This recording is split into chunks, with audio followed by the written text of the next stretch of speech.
ಆತ್ಮೀಯ ಸರ್ಕಾರಿ ನೌಕರರೇ, ನಿವೃತ್ತ ಸರ್ಕಾರಿ ನೌಕರರೇ, ಪಿಂಚಣಿದಾರರೇ, EPFO ನೌಕರರೇ, ಕಾರ್ಮಿಕರೇ, KSRTC ನೌಕರರೇ, ನೀವೆಲ್ಲರೂ ಎಷ್ಟೋ ದಿನಗಳಿಂದ ನಿರೀಕ್ಷೆ ಮಾಡ್ತಿದ್ದಂತಹ ಸುದ್ದಿಗಳನ್ನು ಈ ದಿನ ತೆಗೆದುಕೊಂಡು ಬಂದಿದ್ದೀನಿ.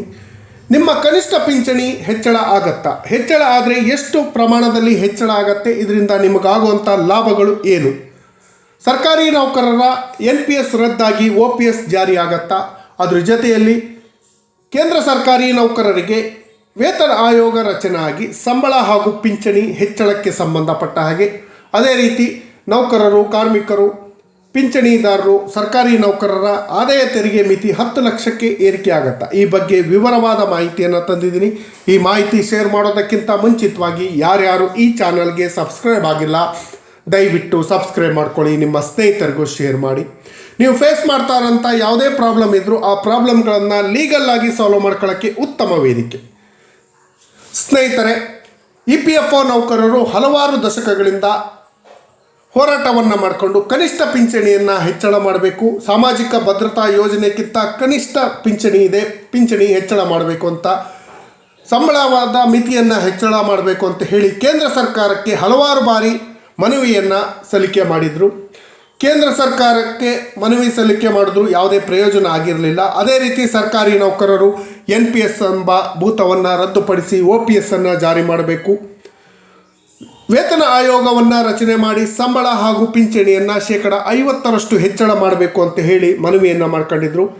ಇದೇ ಸಮಯಕ್ಕೆ ಫೆಬ್ರವರಿ 1ರಿಂದ ಕೇಂದ್ರದ ಬಜೆಟ್ ಮಂಡನೆ ಆಗುತ್ತೆ. ಬಜೆಟ್ನಲ್ಲಿ ಸರ್ಕಾರಿ ನೌಕರರಿಗೆ ಯಾವೆಲ್ಲ ಸಿಹಿ ಸುದ್ದಿಗಳು ಸಿಗ್ಬೋದು, ಸಂಬಳ ಎಷ್ಟು ಹೆಚ್ಚಳ ಆಗ್ಬೋದು ಅನ್ನೋದ್ರ ಬಗ್ಗೆ ಕರ್ನಾಟಕದ ಪ್ರಸಿದ್ಧ ನ್ಯೂಸ್ ಚಾನಲ್ ಆದ ಸುವರ್ಣ ನ್ಯೂಸ್ ಚಾನಲ್ನಲ್ಲಿ ಒಂದು ಸುದ್ದಿ ಪ್ರಕಟವಾಗಿತ್ತು. ಆ ಸುದ್ದಿ ಬಗ್ಗೆ ಇವತ್ತು ಚರ್ಚೆ ಮಾಡೋಣ. EPFO ಕನಿಷ್ಠ ಪಿಂಚಣಿ 1,000ದಿಂದ 5,000ಕ್ಕೆ ಏರಿಕೆ ಮಾಡಬೇಕು ಅಂತ ಕೇಳ್ಕೊಂಡಿದ್ದಾರೆ.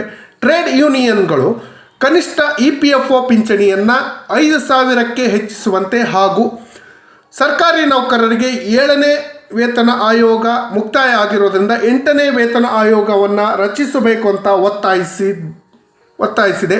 ಅದು ಅಲ್ಲದೆ ಇನ್ಕಮ್ ಟ್ಯಾಕ್ಸ್ ವಿನಾಯಿತಿಯನ್ನು ಈಗಿರುವಂಥ 7.5 ಲಕ್ಷದಿಂದ 10 ಲಕ್ಷಕ್ಕೆ ಹೆಚ್ಚಳ ಮಾಡಬೇಕು ಮತ್ತು ಗಿಗ್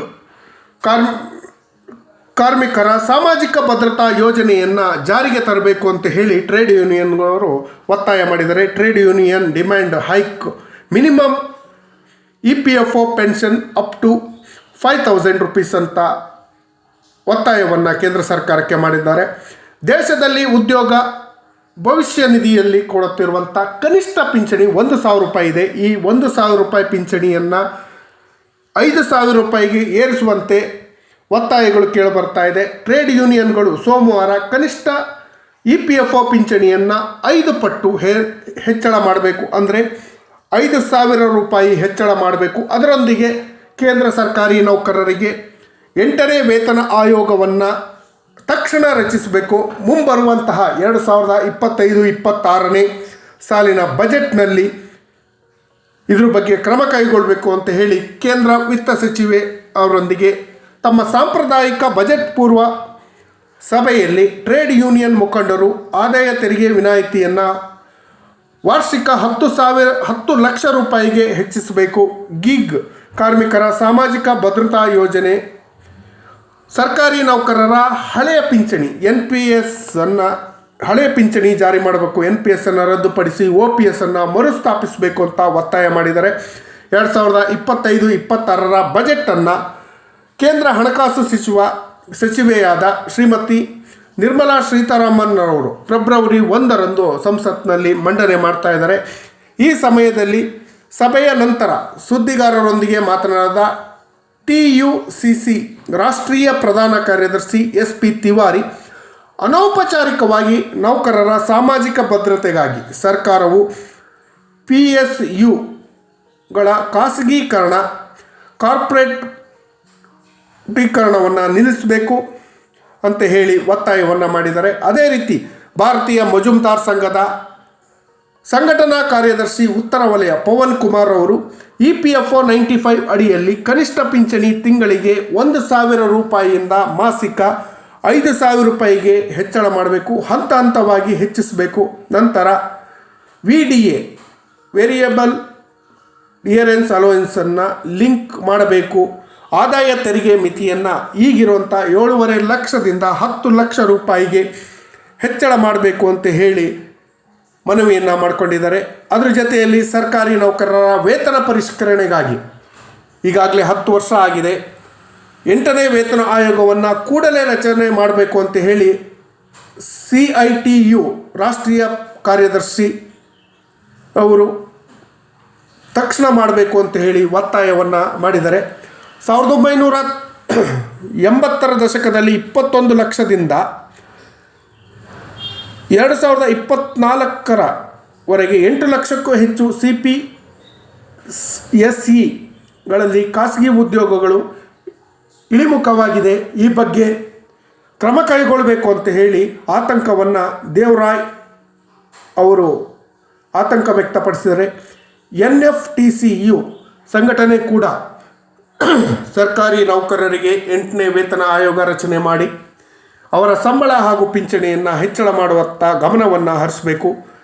ಅಸಂಘಟಿತ ವಲಯದಲ್ಲಿ ಕೆಲಸ ಮಾಡ್ತಿರುವಂಥ ಎಲ್ಲ ಕಾರ್ಮಿಕರಿಗೂ ಕೂಡ ನಿಶ್ಚಿತ ಪಿಂಚಣಿ ವ್ಯವಸ್ಥೆಯನ್ನು ಮಾಡಬೇಕು. ಅವರಿಗೆ ಹೆಲ್ತ್ ಬೆನಿಫಿಟ್ಸನ್ನು ಕೊಡುವಂಥ ವ್ಯವಸ್ಥೆಯನ್ನು ಮಾಡಬೇಕು.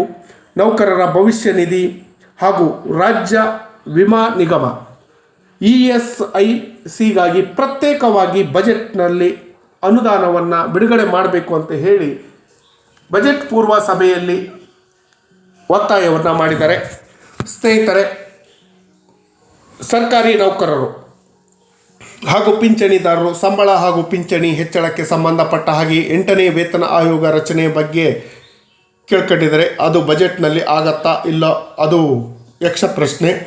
EPFO ನೌಕರರ ಸಮಸ್ಯೆಗಳ ಬಗ್ಗೆ, ಅವರಿಗೆ ಹೈಯರ್ ಪೆನ್ಷನ್ ಪ್ಲಾನ್ ಇಂಪ್ಲಿಮೆಂಟ್ ಮಾಡೋದ್ರ ಬಗ್ಗೆ, ಕನಿಷ್ಠ ಪಿಂಚಣಿಯನ್ನು 5,000 ರೂಪಾಯಿ ಅಲ್ಲ 10,000ಕ್ಕಾದರೂ ಏರಿಸಬೇಕು. 5,000ದಲ್ಲಿ ಏನೂ ಸಾಕಾಗಲ್ಲ. ಈ ಬಗ್ಗೆ ಏನಾದರೂ ಕ್ರಮ ಕೈಗೊಂಡು ದೇಶದಲ್ಲಿರುವಂತಹ ಸುಮಾರು 78 ಲಕ್ಷದಿಂದ 1 ಕೋಟಿವರೆಗೂ ಇರುವಂತಹ ಪಿಂಚಣಿದಾರರಿಗೆ ಲಾಭ ಕೊಡುವಂಥ ವ್ಯವಸ್ಥೆಯನ್ನು ಕೇಂದ್ರ ಸರ್ಕಾರ ತಕ್ಷಣ ಕೈಗೊಳ್ಳಬೇಕು. ಅದೇ ರೀತಿ ಅವೈಜ್ಞಾನಿಕವಾದ NPS ಎಂಬ ಭೂತವನ್ನು ರದ್ದುಪಡಿಸಿ OPS ಅನ್ನು ಜಾರಿ ಮಾಡೋ ಬಗ್ಗೆ ಕೇಂದ್ರ ಸರ್ಕಾರ ಕ್ರಮ ಕೈಗೊಳ್ಳಬೇಕು.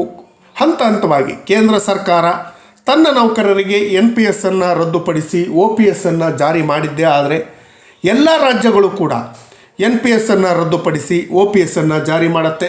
OPS ಜಾರಿ ಮಾಡೋದ್ರಿಂದ ನೌಕರರು ನಿವೃತ್ತಿಯ ಜೀವನವನ್ನು ಉತ್ತಮವಾಗಿ ನಿರ್ವಹಿಸ್ಕೊಂಡು ಹೋಗ್ಬೋದು. ಹಾಗಾಗಿ ಈ ಬಗ್ಗೆ ಗಮನ ಹರಿಸಿ OPS ಜಾರಿಯಾಗಲಿ, ನೌಕರರಿಗೆ ಕ್ಯಾಶ್ಲೆಸ್ ಟ್ರೀಟ್ಮೆಂಟ್ ವ್ಯವಸ್ಥೆಗಳನ್ನು ಮಾಡುವಂಥ ವ್ಯವಸ್ಥೆ ಮಾಡಲಿ. ಆದಾಯ ತೆರಿಗೆ ಮಿತಿಯನ್ನು 10 ಲಕ್ಷಕ್ಕೆ ಹೆಚ್ಚಳ ಮಾಡಬೇಕು. ಆಗ ನೌಕರರಿಗೆ ಉಪಯೋಗ ಆಗತ್ತೆ ಅಂತ ಹೇಳ್ತಾ, ಈ ಮಾಹಿತಿ ಇಷ್ಟ ಆಗಿದರೆ ದಯವಿಟ್ಟು ಸಬ್ಸ್ಕ್ರೈಬ್ ಮಾಡ್ಕೊಳ್ಳಿ, ನಿಮ್ಮ ಸ್ನೇಹಿತರಿಗೂ ಶೇರ್ ಮಾಡಿ, ಈ ಚಾನಲ್ಗೆ ಜಾಯ್ನ್ ಆಗಿ. ಜೈ ಹಿಂದ್, ಜೈ ಕರ್ನಾಟಕ ಮಾತೆ. ಧನ್ಯವಾದಗಳು.